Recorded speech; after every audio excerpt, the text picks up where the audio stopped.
Cindy, I just want to address a couple things you said. First of all, the business isn't new there. It has been operating there for the past year and a half or so. Yes, but in an underground. Same building, yeah. back side of the building, they're moving to the front side of the building. It is allowed because it's retail, okay? It's very simple with the zoning. It's a retail business, and it's allowed in that zoning. Now, having said that, we have worked with Mr. Oliver in trying to find other locations. He checked out several others. We gave him suggestions, and either the price was too expensive or it just didn't work out. The square footage wasn't there.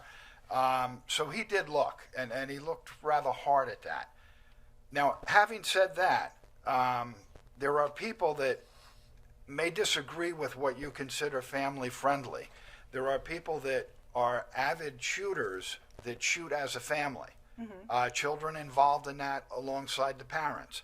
So it is a family-friendly atmosphere. Now, we've also made it so that you're not going to be able to see inside this building. So if you're worried about driving through town and seeing guns on display, you're not going to be. Because Yeah, no, the I understand that. windows will be tinted. The signage will not indicate that this is a huge gun shop where, you know, all these crazy things are going to happen, because in reality, nothing's going to happen. You have to be buzzed into the business. You can't just walk in off the street. So if you're worried about somebody coming in and robbing the place, the security is better there than any bank we have in town. You know, having said that, I understand people's concerns, but a lot of that is perception. The reality is he's been operating there without a single incident.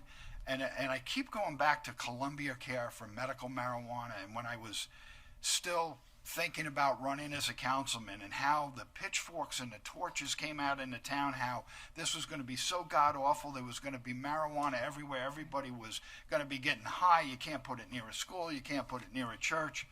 And that is the most benign business that we have in the town of Riverhead. No police instances there.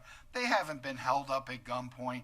All the fears that people had were unfounded. And I tend to agree that with this same situation, the fears that people will have are going to be unfounded. And we welcome another retail business to downtown Riverhead. And not to get into a conversation, because I know this isn't the place, but I just want to say, I know with looking at retail marijuana stores that there's a concern with the distance from churches and schools and residents, and this happens to be across the street from a 5-story apartment building.